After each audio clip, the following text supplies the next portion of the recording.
Hello everyone and welcome to a very nice game that was played yesterday in round 5 of the Saint Louis Rapid event. It is Alireza Firouzja versus Fabiano Caruana, and Alireza had a great first day. He won 2 games, got 1 draw, and he went as a leader to start day 2. He then got a draw against Jeffrey Shiong, and now here he is in round 5, has the white pieces against Fabiano Caruana, whereas Fabi had a pretty bad, first day, to his standards, maybe not to everyone's standards, but he was without a win on the first day, and he's yet to score a win on the second day, and this is already game 5. So this is a really wild one. Fabi goes for the Berlin defense, and Alireza just really tries to go head first through the Berlin wall, and let's see what happens when you try that against a player like Fabi. So Alireza has the white pieces, and he opens with e4. We have pawn to e5. We already announced the Berlin defense. Knight f3, knight to c6, and bishop to b5. The Ruy Lopez is on the board.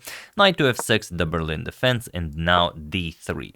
We have bishop to c5, pawn to c3, and both players castles. So castles, and now d6 and bishop to g5. So this is all very standard stuff, nothing new here.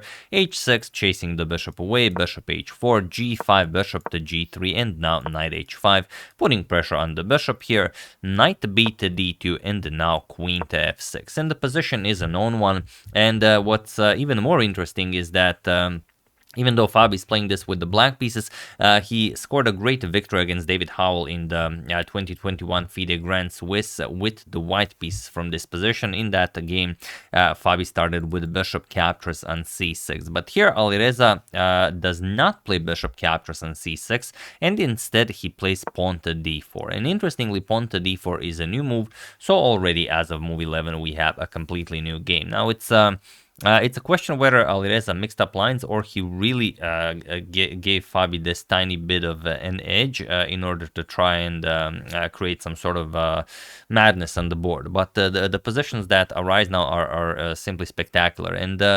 obviously, if you don't know how to counter this precisely, you will have to calculate here. And Fabi does not go for the seemingly first refutation. I will show it to you because it's a lot of fun. It's just a one big capture fest in the center. So best for black would be to play e captures on d4. Now bishop captures on c6, knight captures on g3, h captures, d captures on c3 now, and now b captures on c3. You could also try e5, but it doesn't work, unfortunately. B captures on c3, b captures on c6, and now pawn to e5. Messing up black's pawn structure, also freeing up the e4 square for the knight. It will attack the queen and the bishop here. So d captures, knight e4, attacks queen and the bishop, and once the queen moves, you have to keep an eye on the bishop. Now you play queen a4, or something maybe that Alireza had in mind as he had this prepared, and you would have this position where white has a very, very active game, but black is up 2 pawns, and black does have the bishop pair. So it's a really dynamic position.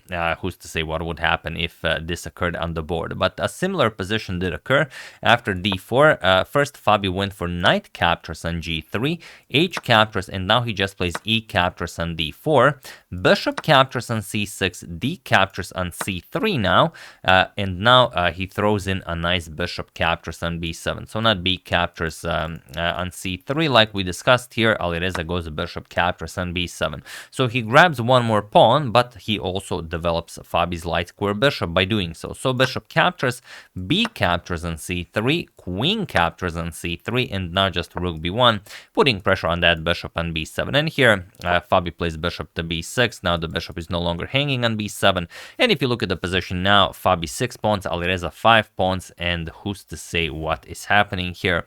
One thing that I'm sure even if Fabi doesn't know this position by heart is that if it was possible to play like this, he would, or rather he should know it. And even if he doesn't, he knows that he should not have any problems here. But if you look at this bishop pair, that is one nice bishop pair. Unless it's losing by force by some, rook b5, rook captures, a knight captures on g5, queen to h5 ideas. Like, I mean, it does look like there might be something there. But if it's possible to defend, Fabi should be able to calculate it. So here we have pawn to a4, but just rook 8 to b8. You don't really have to worry about a5 or anything The bishop and queen cover that. So rook to b5, now preparing to shift the rook over to f5, but also allowing Fabi bishop to a6, and this will win material by force. Now the question is only whether Fabi will go for this or not. He has to calculate precisely. He does go for it.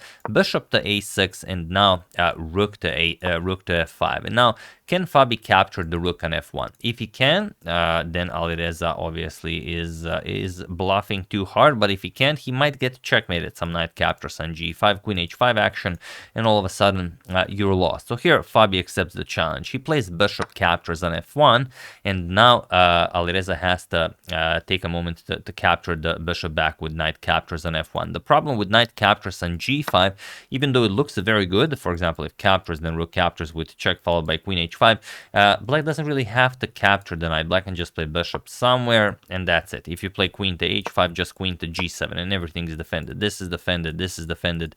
There's no good continuation here for Alireza.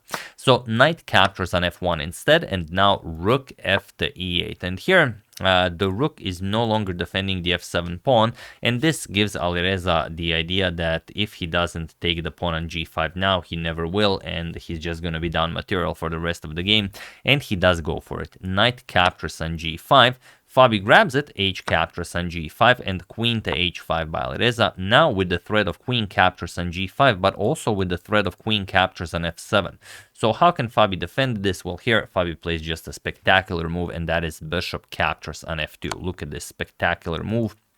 It seems that Alireza can capture the bishop with the rook and with the king, but it only seems that way. The problem with king captures is that now queen d4 check, and we have a king hunt here. King f3, queen captures with check, king f2, rook to b2 with check, and that's it. King g1, queen captures on g1 with checkmate. And if you play rook captures on f2, then you no longer have a rook here to attack the g5 pawn. Just queen back to g7, and you enjoy the material advantage. Of course, if the rook goes back, rook f5, you can play something like rook e5, and the g5 pawn is nicely defended.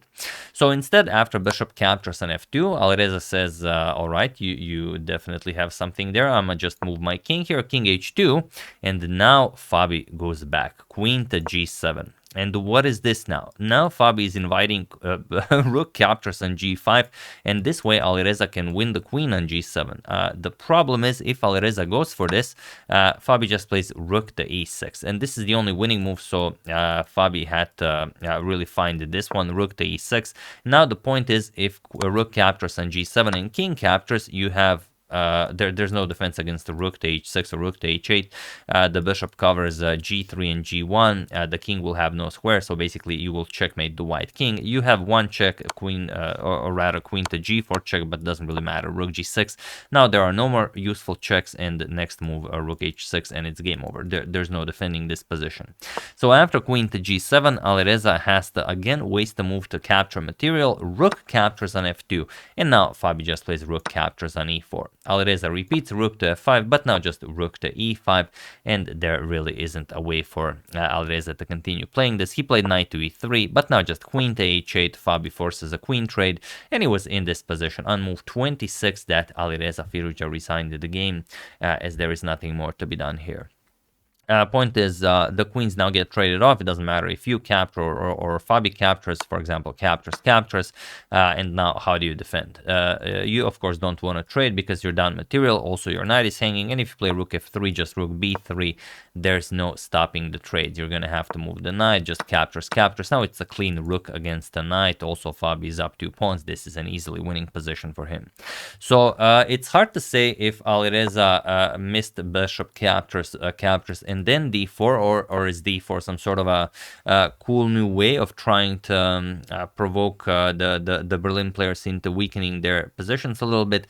But if anything, I'm pretty sure that Fabi is the last person you want to try something like this against, as the man defends like a machine, and here he just did exactly that. So yeah, once again, hope you guys enjoyed this. A really wild one. We also have, I can even show it to you. It's a nice photo of them having a nice handshake after the game, so I know how much you guys enjoyed that. I'm pretty sure I had it somewhere. Let me just check. Yeah, there it is. Oh, let me just make this a little bit smaller. A very nice photo by Leonard Otis. So do check it out, and the rest of his work. There you have it. Alireza finishing the game with 15 seconds on the clock, Fabi having way too much time on the clock, and Alireza was forced to resign here. So yeah, very nicely done. But even after losing this game, Alireza defeated Dominguez in the final round, or rather in round 6, and he is now again the leader after the first day. So Alireza in sole first, followed by Yanni Pomnishi, Maxime Vachier-Lagrave, and Jeffrey Shiong in shared second place. We'll see what happens after day 3, and then we are going to check out the exact standings, as I know you guys enjoy that as well. So yeah, once again, hope you enjoyed it. It's always try to push for more, but always also be careful that your opponent is not Fabiano Caruana. So I would like to wish a very happy birthday to Lenny, and I would like to thank Gregorio Bala, Connor Kelly, John Merlino, and the Damon Targaryen for your contribution to my channel. Thank you a lot, I really appreciate it. As usual, you can check 2 of my previous videos here. Thank you for watching, and I will see you soon, continuing to check up on your wonderful suggestions and whatever else happens in the chess world. Thank you all, I will see you soon, and have an excellent rest of your day.